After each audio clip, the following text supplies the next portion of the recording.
Okay.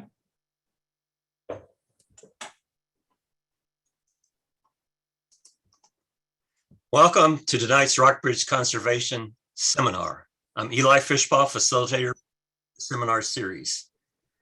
Tonight, Wren Frueh will be describing the potential to create lawns of native species as an alternative to conventional mowed lawns to achieve a variety of environmental benefits. Before we get into Wren's talk, I want to inform you of upcoming seminars. On November 15th, Leslie Sturgis, president of Bat Conservation and Rescue of Virginia, will facilitate an in-depth discussion of Virginia's native bats and the conservation challenges they face. December 15th, Ellie Moss of Perpetual, a nonprofit organization promoting the transition from disposable to reusable containers, will describe the potential and challenges for creating an open-loop returnable container restaurant carryout system. And on January 18th of 2023, here we go, another year, Jared Lee, Associate Professor of Biology of Southern Virginia University, will describe the challenges of invasive species in the Rockbridge area with an emphasis on kudzu. And on February 15th, Sarah Coffey, our Rockbridge Conservation Impact Award winner, will be describing her work with the Chesapeake Bay Foundation to create riparian buffers in our county through grants that makes contracts with landowners with waterfront property and hires contractors to do the work and checks up on it. So that'll be really interesting.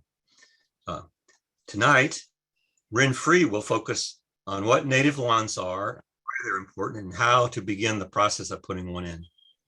Her subject fits into the Rockbridge Conservation's emphasis on increasing organic content in soils to achieve regional cooling in a time of global warming.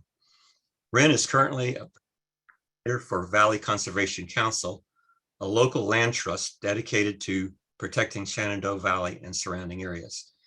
Wren has hands-on ecosystem restoration experience through her work at the Conard Environmental Research Area, a tallgrass prairie preserve located in Kellogg, Iowa. She helped restore 360 acres of farmland back in prairie. We will be taking questions and comments at the end of Wren's presentation. We got a fair number of people on the call tonight, so we're asking you to put those into the chat when you. And so Wren, what do you got to say? Well, thank you for that introduction. Let me put my slides up so everyone can see what I'm talking about. I'm going to pull the chat up as well and keep an eye on that. So hi, as Eli said, I'm Wren Frueh. I'm the program coordinator for Valley Conservation Council, which is a land trust. We cover the whole Shenandoah Valley. So we are the land trust that covers Rockbridge County, which I don't know how many of you are aware of this. Rockbridge County is number 2 in the state for the number of conservation easements. So go you all. That's great. I do have prairie restoration experience, and we did a lot of thinking and talking in that experience about converting agricultural land that is no longer productive or domestic lawns into native grassland and pollinator friendly areas. This presentation is mostly about like neighborhood lawns, so really effective for things kind of under an acre. I do have slightly different suggestions for larger parcels of land, especially when it comes to clearing out material.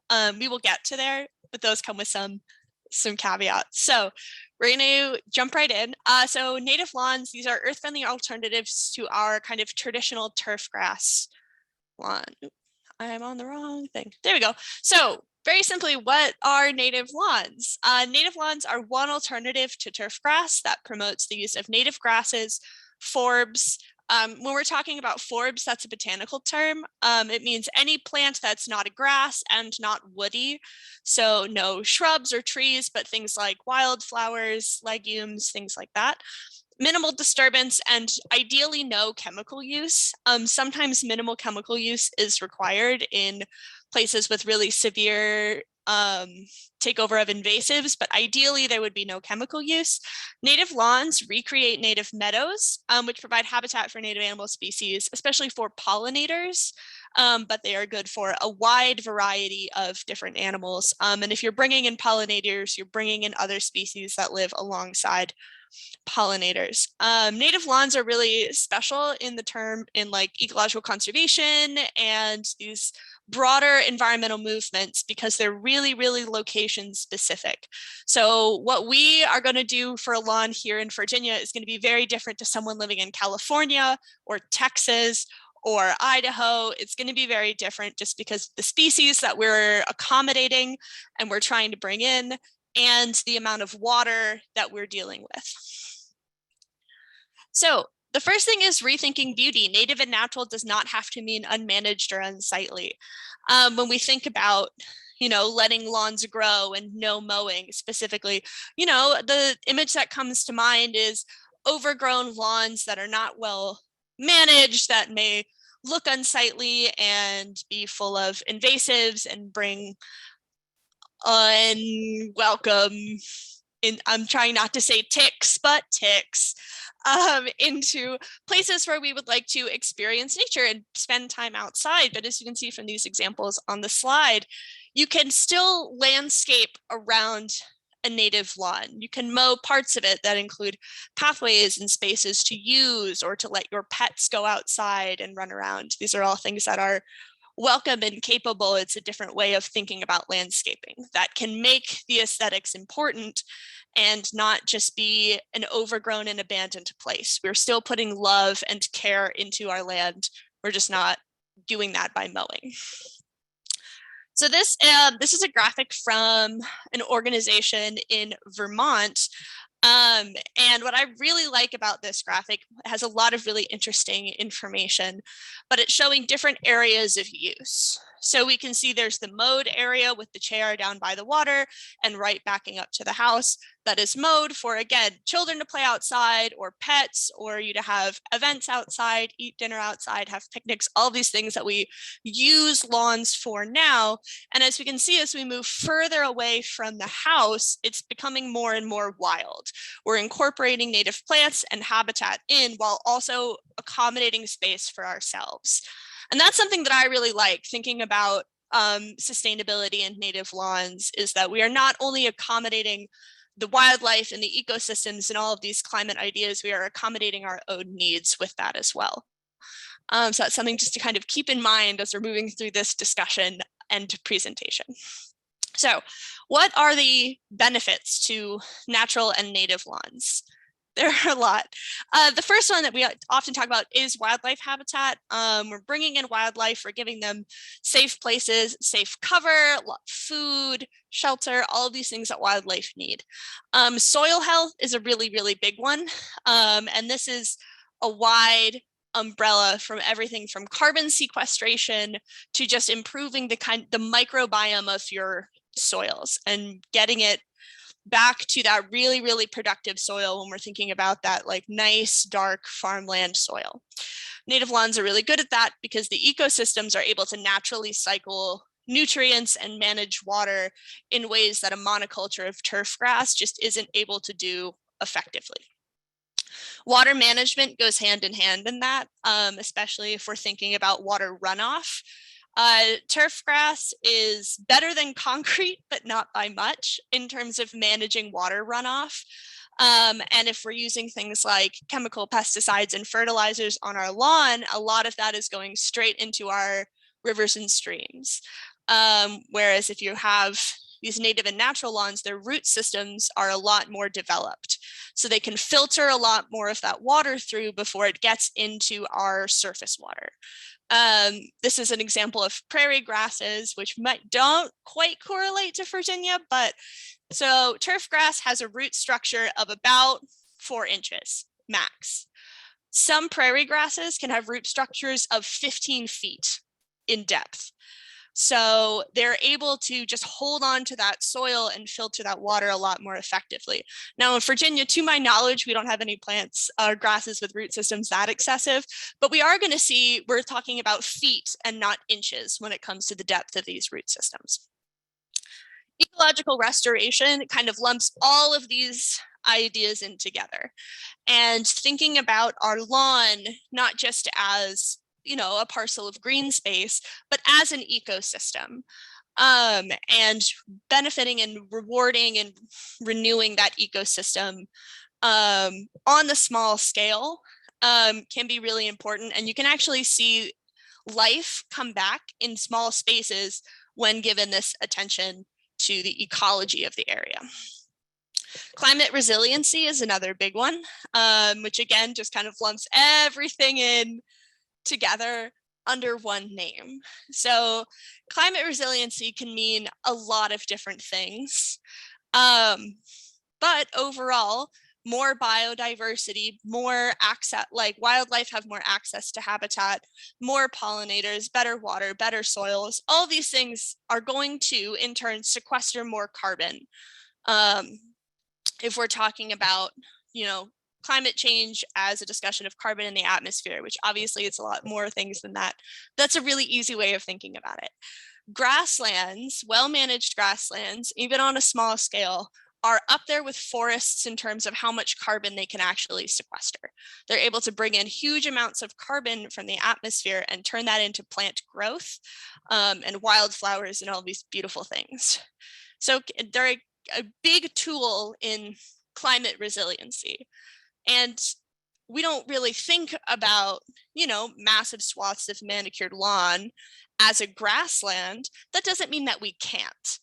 And framing that change of mind as this isn't a lawn, this is a piece of a larger grassland that we're restoring, really kind of switches a lot of the way that smaller scale conservation and restoration is done. Moving on to benefits for the landowner directly. So these were kind of larger environmental societal benefits. Moving on to the benefits for the landowner themselves. Improved air quality around homes, just the way that a good plant can release oxygen and take in carbon, that's going to improve air quality within and around the home. Lower labor requirements. You don't have to mow, or you will have to mow once a year just to clean out all of the dead plant material and allow new plant material to grow in. Along with that, lower fertilizer needs and lower pesticide use. So that is a cost, and that is labor that has to be done to apply those agrochemicals to a lawn that no longer has to be done. Saves money, saves time, saves work. So their native lawns are labor intensive to put in, but once they're in, and the management level goes way down. I see a question about fitting natural lawns into a fire-wise plan. Great question. I will talk about controlled burns later. That is a special interest of mine.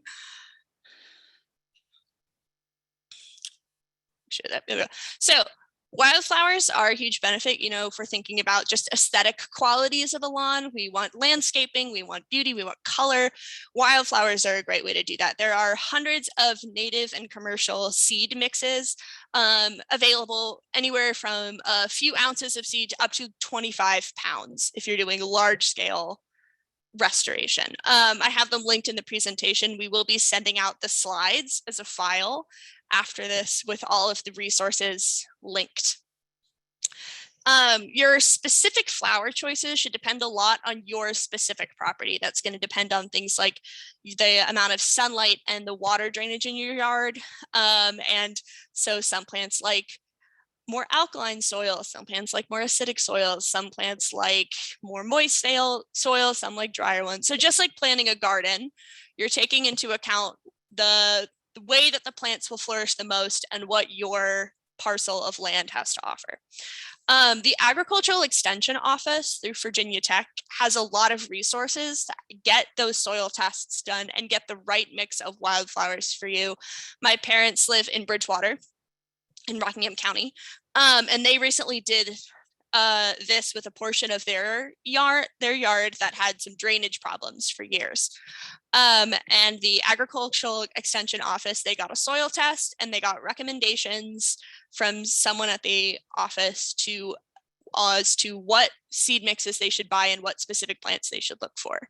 And that's a really good resource. It's not, the Agricultural Extension Office is great for farmers. It is available for landowners of any kind. I took the slides out of my personal favorites, but I will say milkweed is a personal favorite. Any kind of goldenrod, which just is hanging on for dear life right now, is a personal favorite. Echinacea is great. That's a nice purple cone flower. All of those pollinators love them, all kinds. We have a huge variety of color as well in Virginia with our native wildflowers, which is very lucky for us.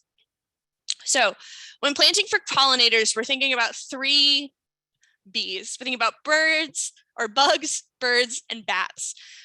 Bugs are the ones that we probably think about the most. You know, we're thinking about bees and butterflies and all of these wonderful animals, and they're very, very important. Thinking about them, which is why we plant things like milkweed, which attracts monarch butterflies, and all kinds of other wonderful bugs.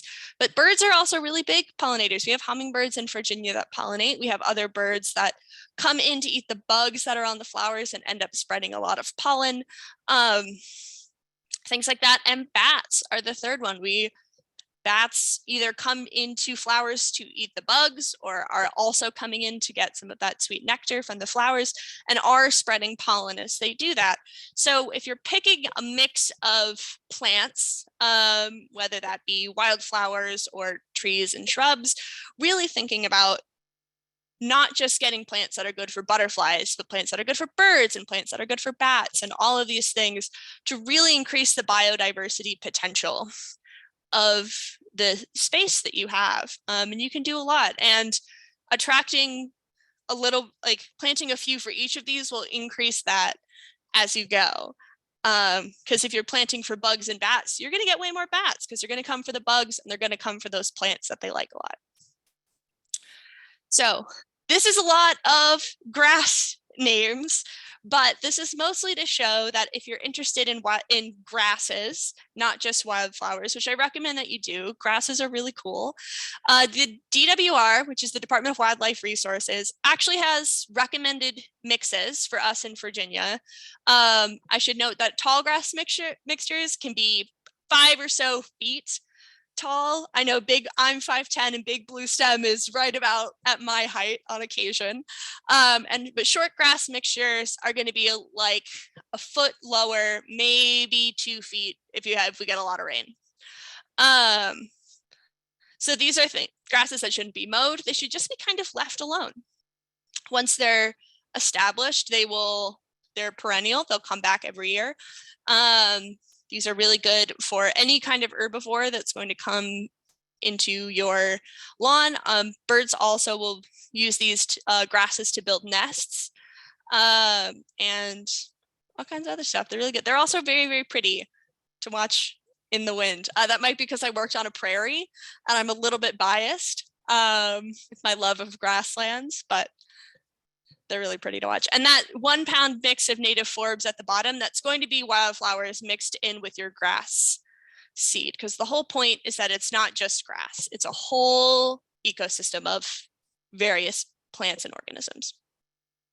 So if you have a lawn that you actually use, maybe you have dogs or children or grandchildren that like to use your lawn and play outside, there are native grasses that are a lot closer to the turf grass that it's a lot more usable space. So, you know, if you're concerned about ticks or just being able to see your dog when it's out in your yard, not lost in a sea of grass. Sedges are really good. They do best in shadier lawns. So these are 2 examples of a native sedge grass. We have the Appalachian sedge grass and the Pennsylvania sedge grass. But these don't get that tall. I think they only get 4 or 5 inches tall. They fold over on themselves. They're lush and green and soft. So if you like that look that turf grass provides of that lush green lawn, there are native grasses to get that option. The good thing about native plants is we have so many of them that you can really make what you want to see in your lawn while taking into consideration ecology and climate resiliency and all these wonderful things. So I'm gonna throw that in. So transitioning from turf grass to native, is a big undertaking, and I'm not going to lie and say that it's not. It can be labor intensive or time intensive or cost intensive if you're paying someone to do it. And most of that is getting the turf grass out. Native plants are resilient and they are very good at growing once they're established, but getting that turf grass out can be quite the process. So, well, I start with test soils. Always test your soils. I'm a big advocate. Get your soils tested. Great to know. We're going to make a plan. Any gardener will tell you that if you don't make a plan, you're not going to have as much success as you'd like to see.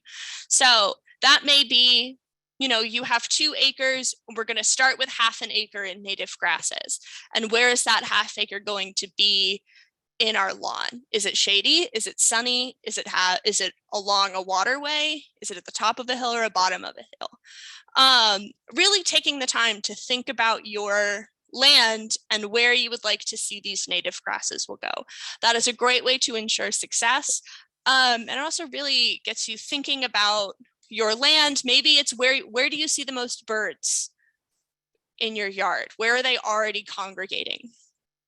Or where would you like them to congregate instead? If you like to watch birds by your window, but they're all the way on the other side of your yard, how do you get them over? By bringing in plants that they want to see. So remove non-natives, including grass. This should come with a big caveat that this work never really ends. We do our best, and we're never going for 100%. It would be great if we could get 100% of anything invasive and non-native out of there, but invasive plants are famously very stubborn. So the goal is to get it out enough that the native plants that we're bringing in can outcompete those invasive and non-native plants. Again, getting rid of the turf grass, if that's what we're doing, is the hardest step, and that's just because mostly sod is heavy. Everything else can be taken out, and I do have steps for that later in the presentation. So then we're going to plant the natives. This should be done in early spring, and it's going to take, a couple of months, maybe into the next spring, for it to be fully established. But planting them and making sure that things are growing like they should. And it looks like new plants are coming in, and it's not all of the same plant coming in as well. And then management. Native lawns require less management than a turf grass lawn, but there is still some management that has to be done just to keep the ecosystem healthy. Grasslands especially really thrive on disturbance. They like to be mowed on occasion or burned. So I'm going to talk about burning just a touch here. If you are dealing with a large tract of land that you would like cleared out, burning is going to be the most effective way to do that. That being said, please get someone who's licensed to carry out a controlled burn to help you with this. Don't just light your lawn on fire. Highly recommend against that. There are foresters through the Department of Forestry that are licensed to carry out burns. And I know of a couple private individuals up and down the valley as well who have the equipment and the training necessary to do that. There are specific methods when it comes to burning, but it is a very effective way to clear out a large area of grassland particularly. And native plants, in my experience, respond very, very well to that rejuvenation that fire brings. So how to remove turf grass. So this is best done in the fall and the winter. So we're coming up on the best time to do this. Physical removal is one way. This is not my favorite way. It is technically the easiest if it's capable. And it is the quickest way to do it as well. You don't have to wait months. It can be done in a week. So removing the sod by either cutting it into strips with a sod cutter or a spade, and taking it away or turning the sod over and letting the grass decompose back into the soil to kind of recycle the carbon that's there. This isn't my favorite. It's really disruptive to the soil microbiome. So soil in and of itself is an ecosystem. When we're thinking about it, there's all kinds of microorganisms and insects and fungus and all kinds of fun things that are living in soil. And just like if you were to take a forest and flip it upside down, that's going to cause some problems to some of those organisms that live there. Sod is a very similar way. So flipping it upside down recycles some of the nutrients, but throws some of that ecosystem out of whack. Not all the way, it will recover just fine. But the next way, sheet composting, is a way to kind of preserve that soil microbiome. It does take months to complete, which is why it's best started, at the end of fall, the beginning of winter. So sheet composting, cut the grass as short as possible, and cover the area with cardboard. This is best done with a smaller area, especially if you're looking to start a project in a smaller area to see how it goes. Cover the area with cardboard, big sheets of cardboard. You can get it at grocery stores or recycling centers. They always have some kicking around. Or newspaper can also be used. It just tends to blow away. And either stake it down or cover it with something like grass clippings or compost or just soil, and let it suffocate the grass over the winter, and the cardboard will decompose into the soil, recycling that carbon, leaving you with soils that are primed and ready for new planting in the spring. And then seed your native grasses and flowers in the early spring and let them come in. These are two really effective ways to get rid of turf grass. Again, if you have the space and a licensed person, you can also burn. That is also an option. Especially if you're dealing with, if you're trying to do 2 acres or more, burning is really the only way that this is going to get done without doing a ½ acre every year and pacing it out. So management. The first year you're going to mow 3 to 4 times over the summer just to keep the weeds or invasives or non-natives from out-competing the grasses. We want to give those perennials a good amount of space, sunlight, water, nutrients, resources to get established so that they can come back strong every spring. After that, you're really looking at mowing once a year in spring or early summer to clear out the old growth over the winter, which we'd like to keep that matter over the winter if possible, because it does provide places for wildlife to keep warm, and maybe potential food if there's dried seeds in there. I don't know, I always think of a little field mouse sleeping under some grass covered in snow. So mowing in the spring just to let all that carbon decompose back into the soil and give the new growth a chance again at those resources. Year 3+, you can spring burn if you are safely capable to do so.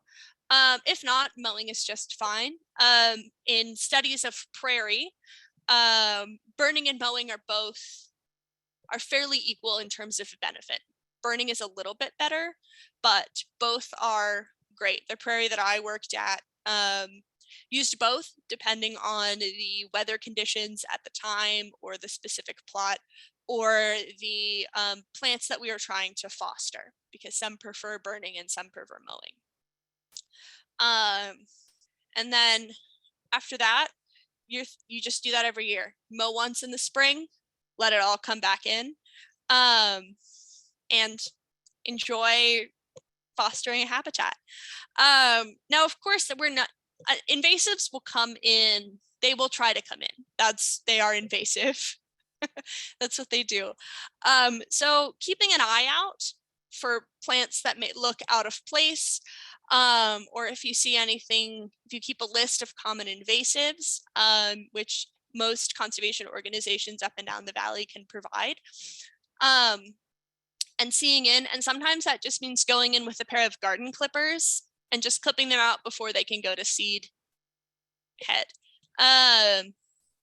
If it's a really pervasive problem, you can spot treat with a pesticide. What is recommended is cut at the base of the stem and put a small amount of pesticide directly on the stem, so we're not broad spraying all across a field. We're treating where the problem actually is, and keeping those plants at bay so that will be outcompeted by the native plants. But yeah, sometimes it's just going in with a weed whacker or a pair of garden shears and clipping out the plants that you can find before they can flower and send their seed out into the rest of the lawn. And like I said, the ideal goal is 100% natives. In practicality, we're looking for a majority of native pollinator friendly plants, and a habitat that is fostering wildlife, and we're looking for healthier soils overall. And if that comes with some invasive and non-native species, that we are people with full lives that are not just range managers who can devote hours and hours and hours a week to clipping out specific native plants, which I've had that job. It's interesting.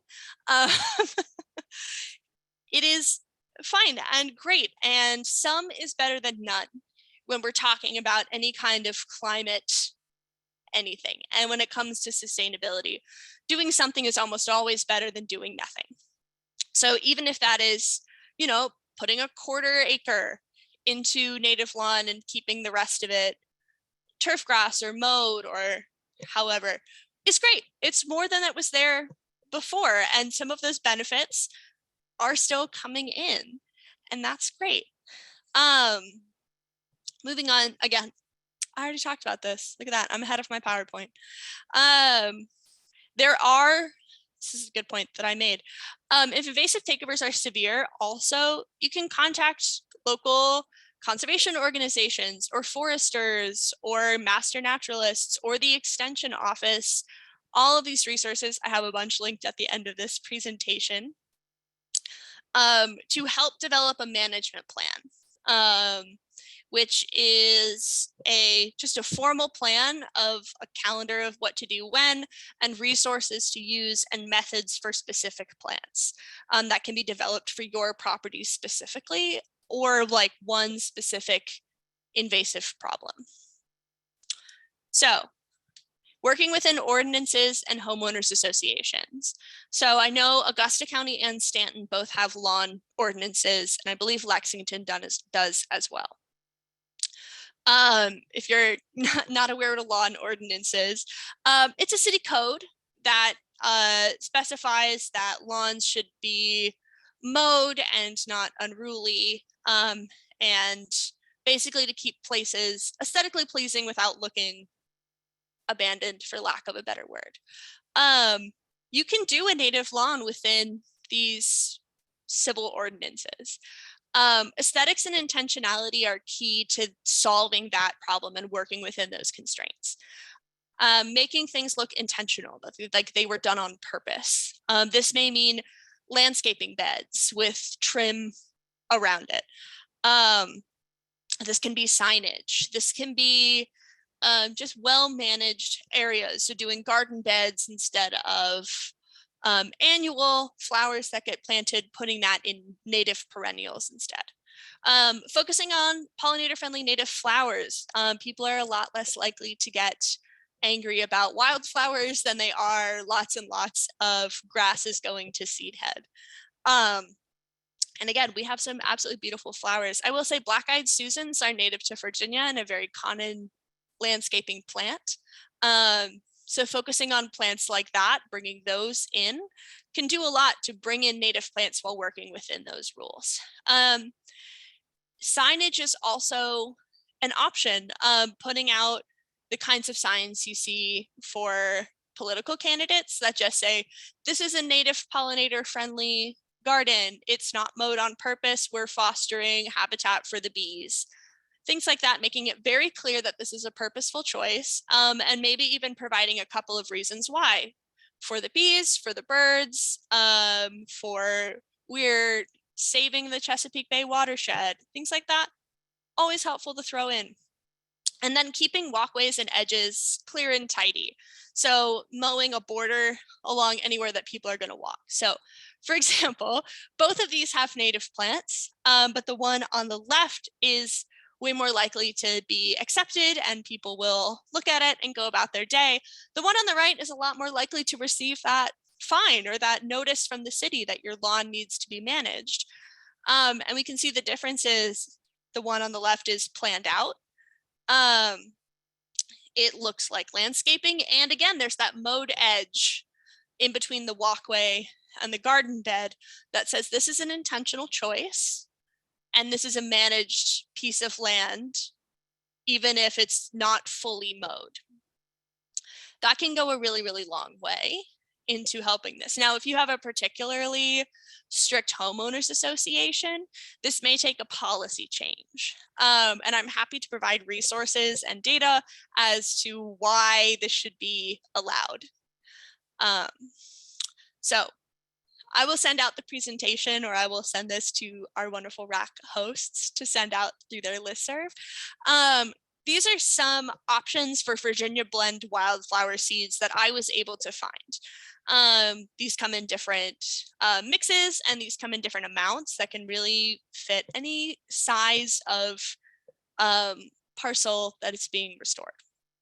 Some of these are, you see the second one is a West Virginia mix. It is an Eastern West Virginia mix, and we are Western Virginia, so it's fairly similar. The overlap is the same because plants don't really care about state borders. And on top of that, so this is mainly for Augusta County. Your Soil and Water Conservation District, I believe, is Natural Bridge. Yes, it is Natural Bridge, Soil and Water Conservation District. They have a lot of good resources when it comes to things like this. There is a program through the Soil and Water Conservation District at the state level called VCAP, Virginia Conservation Assistance Program, which will provide cost share programs to landowners of any size in the state looking to do conservation projects on their land. They will help you come up with the plans to put in native wildflowers. They will help you access the seed, and they can actually help you access funding if that's something that you need or want to do. They're a great program. We are doing a project with the building that our office is in Stanton, converting their parking lot into a community green space, using funding in part from VCAP. You have to submit an application, but the state just got couple $1 million in conservation funding that they're looking to pass out. So definitely take advantage of that. The cooperative extension through Virginia Tech, this is the agricultural extension, but like I said, my parents used this to put in a wildflower garden. They had an excellent experience. They said the people at the extension were helpful and really quick in their timelines and willing to answer all of their questions when I forgot to get back to them with answers to their questions. And, the Virginia Natural Resources Conservation Service, NRCS, is a federal program, very similar to the Soil and Water Conservation Districts in ways to access information and people whose job it is to do ecological restoration with federal resources. And they publish a lot of great information to their website and just out and about. Virginia Master Naturalists, I saw that we have some on the call. Thank you all. I'm a huge fan of the Virginia Master Naturalists. Great for answering questions about native plants and ecosystems, a great resource, and they're in your community, and I'm just a very big fan. Master gardeners as well, I will say. I'm also a big fan of you. I know there's several of you on the call as well. And then the Virginia Native Plant Society, I believe I forgot to link their website, but if you look up Virginia Native Plant Society, they have a lot of great information about plants that they're targeting or like they would like to see more of for endangered species or other wildlife that they're trying to bring back. The Chesapeake Bay Foundation also has a list. They're not linked here, but the Chesapeake Bay Foundation has a list of native wildflowers that they recommend specifically to help improve bay health all throughout the watershed. And that is all I have for the presentation. So I can absolutely take any questions or just talk more on any points or talk a little bit about BCC if people have questions about the organization that I work for. All right, thank you, Wren. That was a good presentation. That brings up a lot of issues. I wanted to just point out that when you talk about climate resiliency, there is the carbon that's removed from the atmosphere is a benefit, a global benefit, although it's one that we won't experience directly because it's such a huge flywheel. But the cooling impact of increasing organic content in the soil is what the soil hold water, allow infiltration during heavy rains, and hold the water to quench the thirst of our plants during the dry times. And that the evaporation, the transpiration from the plants is a cooling benefit that is beyond the carbon removed from the atmosphere, and that's a local benefit. So I just wanted to give a plug for the cooling impact of increasing the biology, which is carbon in the soil. But we do have a number of questions, so let me start asking them here. Let's see. Can you speak about fitting a natural lawn into a fire-wise plan? Is this about fire safety? Just double checking that I'm going to start talking about the right thing.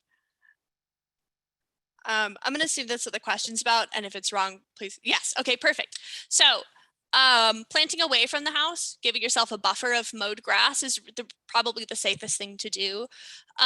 Mowing grass is a really good way to control for fire. It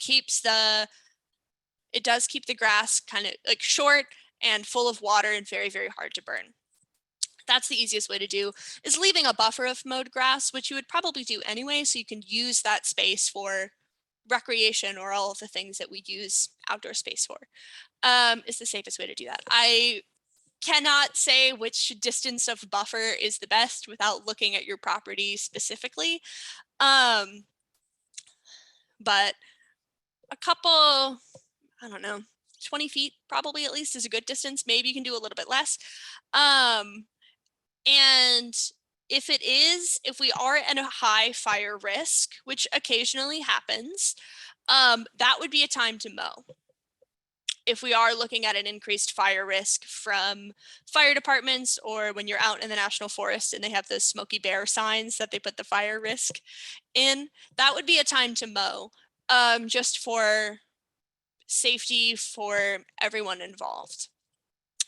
And just keeping an eye on that. Is there a way to quantify cost differences compared to turf lawns, labor and material costs per acre for turf? Not off the top of my head. I would have to do some math about that. They are time intensive and labor intensive to put in. But after that, you are not paying for gas for a mower. You're not paying for if you use any kind of pesticide or fertilizer on your lawn, not that. You're paying less to water a lawn, because native plants are more efficient in water use and more drought tolerant.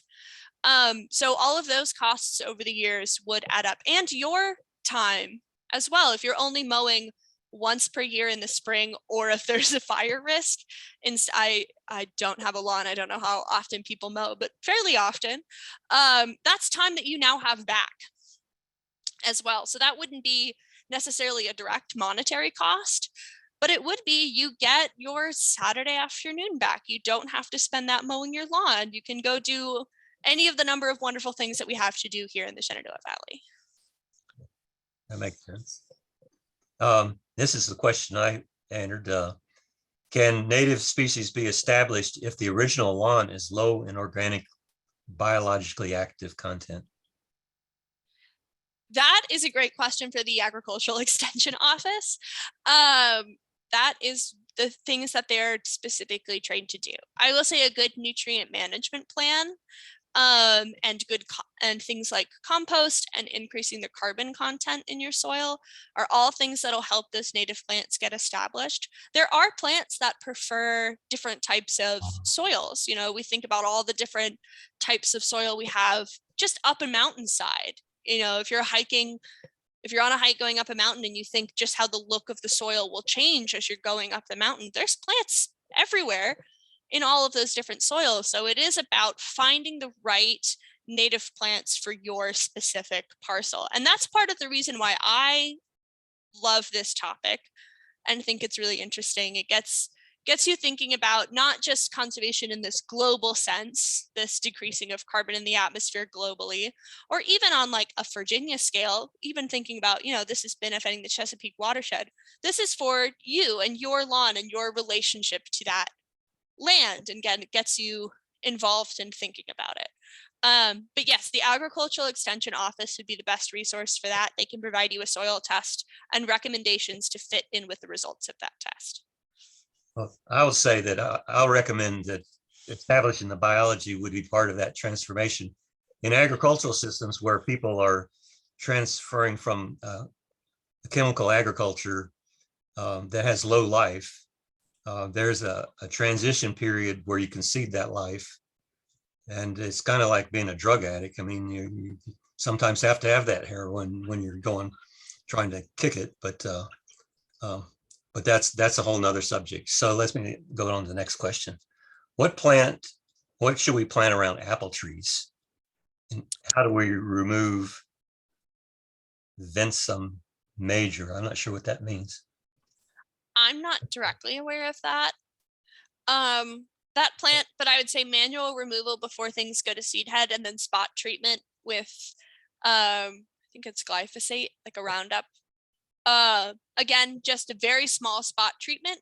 So not broad spraying any kind of chemical pesticide, but cutting off right at the stem and putting a couple of drops right where you cut it is a very manageable way to use pesticides. When I was doing ecological restoration in Iowa, that's the method that we used for, I believe it was Japanese honeysuckle, that we could not get rid of and we needed to get out. So if you have a really persistent problem, that is a solution. But physical removal is also an option. And letting the native plants kind of try to outcompete and supporting them as they try to outcompete those invasives. And some are just tricky. I haven't done that much ecological restoration work in Virginia. I'm getting back into it. Some plants are just tricky and they just require a lot of physical removal and spot treatment and just getting in their way. Yeah, what about native plants in a drain field? In a drain field, looking at, there's plenty of plants that, like, as my boss says, like their feet wet. I don't have a list in front of me because there's a lot of native plants in Virginia. But once again, working with resources with your specific property, bringing out a conservationist. Most of us love this work. And we love talking to people and we love helping people come up with solutions. But it is one of the things, this topic is hard to speak on broadly because every parcel is different and every situation is different. Native plants I saw this question, do native plant yards attract deer? Yeah. It's fostering in wildlife is going to bring in wildlife. And that does include deer. But we're going to try to draw them to native plants and away from our gardens. Good fencing will be your friend. All right. So in homeowners associations, is there a concern of small mammals? Oh, that's what you just mentioned about the deer. Okay. I will say, so speaking for tick interactions and Lyme's disease, bringing in birds and small mammals that eat ticks is a great way to manage that. And fostering a complete ecosystem is going to do that. So in a lot of fields right now, there's not a lot of ecological diversity. So it's not bringing in the animals that eat ticks. But if we're bringing in a diverse ecosystem of plants and animals of all different kinds, those ticks are going to get eaten by something. If HOAs or neighborhoods are concerned about too much wildlife, live trapping is an option and taking them out to places where it's safe for them to go. Not highly recommended, but again, sometimes you need to get a raccoon out of your trash can and there's only so many ways to do that. It is about the best solution for you. Maybe not the best solution point blank period, but the best solution for you, your land, and your own situation. Well, I see this one is Vinca major is a periwinkle, and I will say that one of the issues is the shade. So what your shade situation, like the drain field would likely be a sunny situation, not no trees. And under the apple tree would be more shade. So I would imagine the specific plants would be selected for that light situation. Yeah. So Barbara has some pre-submitted questions, so I'm going to let Barbara ask those. Great, and there are actually a couple more in the chat I'll cover. We have a question about is tilling needed to prepare for the wild seed? And then a comment that the Prairie Moon Nursery has a seed mix that is safe for septic fields. Maybe you could speak to the tilling part of that question, Wren. Yeah, tilling is not necessary unless you have really, really hard packed soils. In that instance, it may be necessary. It's not typically recommended for ecological restoration because it does mess up that soil biome. So we were talking about if you were to take a forest and flip it upside down, tilling does a lot of that. So things like that cardboard ground cover or burning are much better ways of prepping that soil for seed. And putting in native seed and covering with something, whether that be straw or landscaping thing or compost, what have you. You can leave it out, it leaves it vulnerable to birds. But no, tilling is not typically necessary. These are plants that are good at getting into tough soils. So unless your soils are really, really hard packed to the point that water cannot drain into them, you will not need to till. Great. Somebody also mentioned that in addition to the recommendation for Prairie Moon Nursery, somebody mentioned the issue with deep-rooted plants over drain fields. And so something that is specific to a drain field situation is probably a little better designed for that situation. Somebody asks, I have a red clay yard. I would be interested to know what would grow well in red clay and also what is affordable. So red clay is a dense soil and one that is very difficult for water to penetrate. So this is a situation where you are going to want to foster and try to bring in some of that other soil. So we're talking like, but sometimes that's not an option. So looking at plants that are specifically for clay soils, which I don't have, I apologize, I do not have a list in front of me. But I would say that contacting the Agricultural Extension Office is a great, I keep pushing them, a great tool to figure that out. Things that grow well in soils that hold water. So if you're looking at plants, sometimes they will say it needs well draining soils. That's not going to be the plant to go for if you have clay. Clay does not drain particularly well. And maybe looking into if you can plant trees and things like that to help break up some of that soil with stronger root systems, that could also be an option. Okay, here's somebody who just comments from their experience saying we're getting older and large perennial beds are getting harder to maintain. We've swapped non-natives to native scrubs, several large hickory and oak trees, but still have grass on 3 acres. We've tried ground covers, but they still require work. Do you have any response to that situation? 3 acres is an awful lot. 3 acres is a lot. And that at that point, mowing means bush hogging. There are So mowing is recommended, that yearly mow is recommended. It is not necessary strictly. But again, that management, that putting in does require work, either through cover or burning or sod removal. So I'm not quite sure what to recommend. Other than letting the grass you have grow long is still going to provide that wildlife benefit. And sometimes you're surprised at what things are hiding in your soils. When I was working on the prairie, we had a section of the property that we had just been let growing since the property was acquired by my university in the 60s. And some things came up that we did not plant.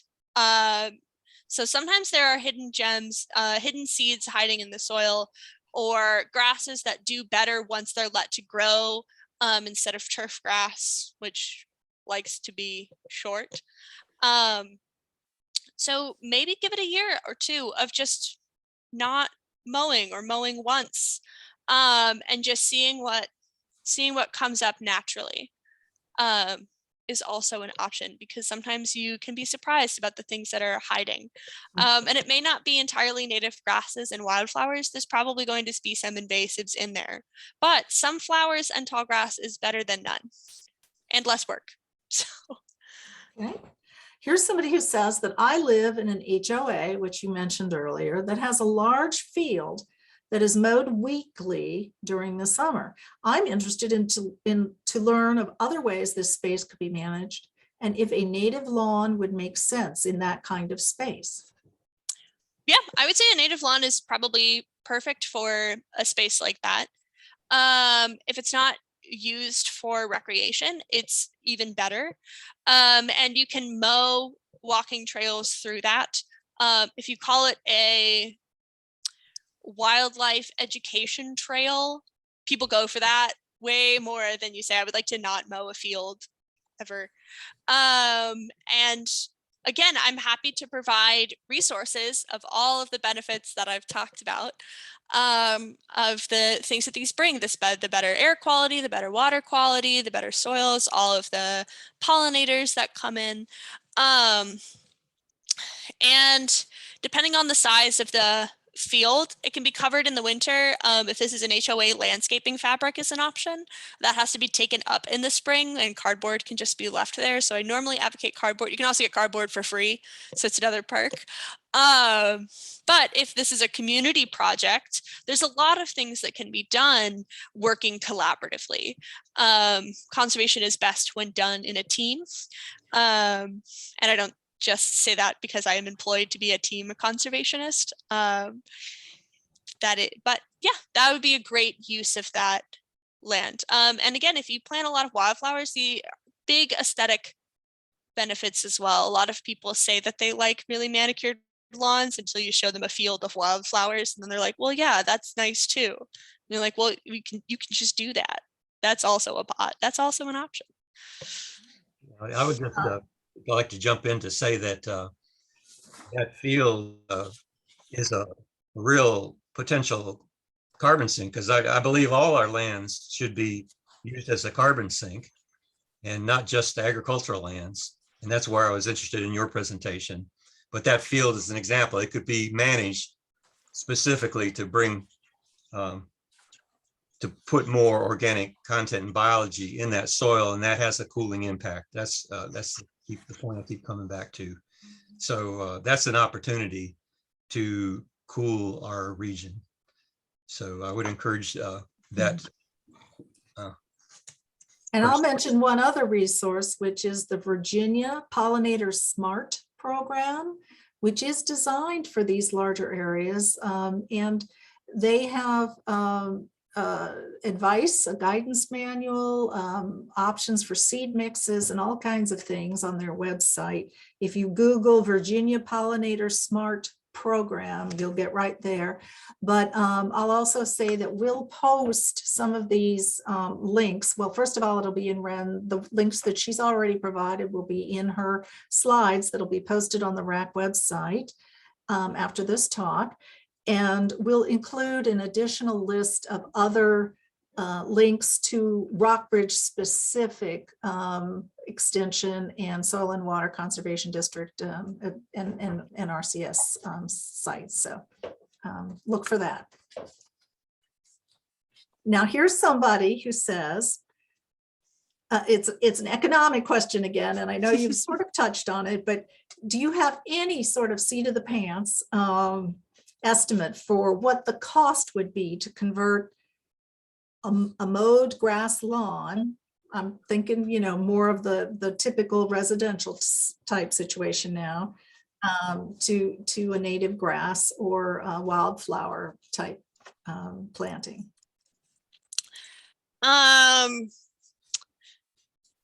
So depending on the size of the land in question, if you can easily cover it with cardboard to kill that turf grass, it could be as cheap as the cost of the seed and your time.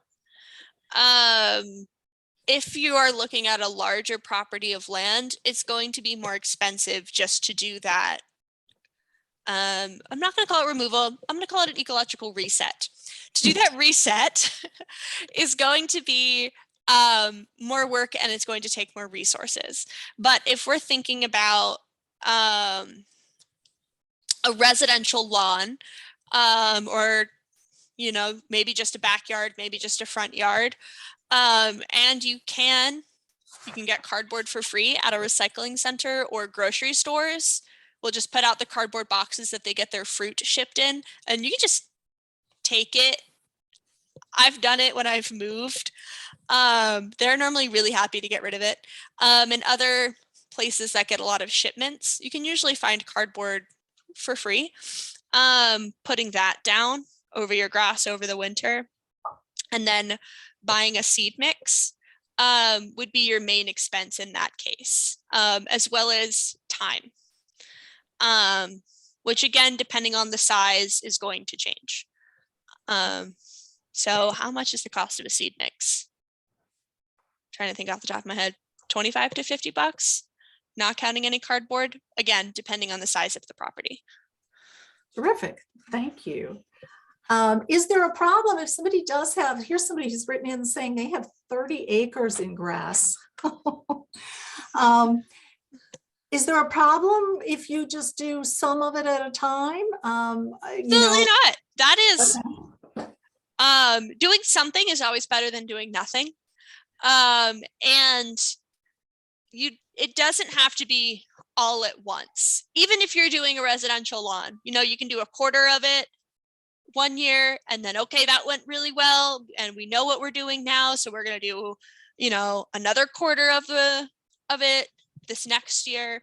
And you are increasing the benefit, you are increasing the ecological benefit, you're increasing the amount of carbon you can sequester as you go. And again, sometimes the first step is just not mowing. Sometimes that's the true start, is just doing a year where you're just going to let it grow, and maybe just mow the edges along a driveway or along a road or a walkway, and just see what happens. That is a situation where I would look into burning as a reset. If you have that much land, looking into someone through the Forestry Service who is licensed to carry out controlled burns is going to be a great way to clear out some of that non-native and invasive species, and then you can plant on top of a spring burn. If you do a spring burn, would be a situation where that would make a lot of sense. Again, please contact someone who is licensed by the state to do this. I have to say with so much conviction, because I do not want people lighting things on fire just because I said that it is an option. But if you have a lot of land, I will say controlled burning is probably your best option for any kind of natural and native management and that ecological reset. Okay, good enough. Thank you. Eli, I'll turn it back to you. We're a little past our hour mark at this point. Well, this is real interesting. I would just make a comment about the field getting infiltration in your land. in other words, combating the compaction, which is common in a lot of our hayfields, is a key to, and that is done with biology. So it's cover crops, and it's also soil amendments like compost or compost teas. Like in a large scale, it might be a compost tea to cover a larger area.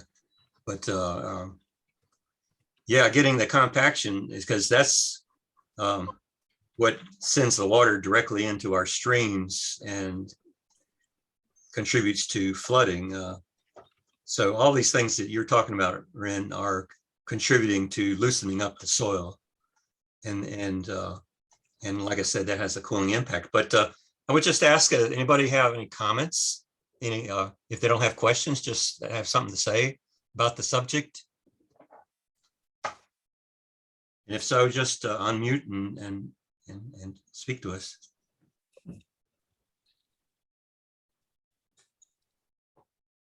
I will say, if anyone has comments or questions, my email is Wren, WREN, @valleyconservation.org, or through our website, valleyconservation.org.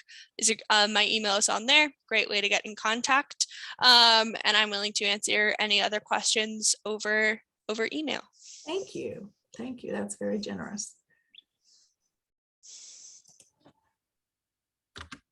Yeah, how we manage our land is a big part of how we can push back against global warming regionally. You know, the carbon we withdraw is such a huge flywheel, we never experience the benefit. But locally, when we create vegetative cover, you know, where there was none, we are having a big difference on our local climate. So if our society as our community bought into that, and everybody was working on increasing the organic content and therefore the infiltration of water into their soils, we have the potential to have cooling as much as or more than the warming that's experienced globally. So something that I'm hoping will be recognized by people. Gives me hope. I couldn't have said it better myself. Very well said. Well, if there are no more comments, I guess we could end this session and just. I have a question. Oh, here we go. Go ahead. Hi, Rachel Johnson from the Master Naturalist of Rockbridge County. Is it possible to take an existing lawn that does have a lot of non-natives in it and simply mow pathways through it without totally replacing the turf? Yeah, you can let turf grass grow long.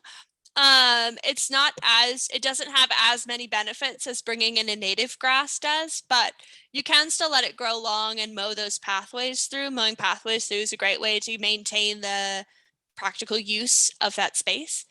So yeah, you could let your lawn just grow long. Like I said, sometimes there's natives and interesting things hiding that just you can't tell when you mow, because they don't get tall enough that we can actually see what they are 100% of the time. So yes, that's totally an option, is to let it grow long and see what's there and work from that. Thank you. Yeah, of course. Well, thank you, Wren. That was a very good presentation, a food for thought, and it's very empowering to see how we can do good when, you know, there's a lot of things that are not good. It's a healing thing. So that's what we all want to do. I appreciate you sharing your knowledge with us. And I think with that, we will end this seminar. All right. Bye-bye, everybody. Bye. Bye.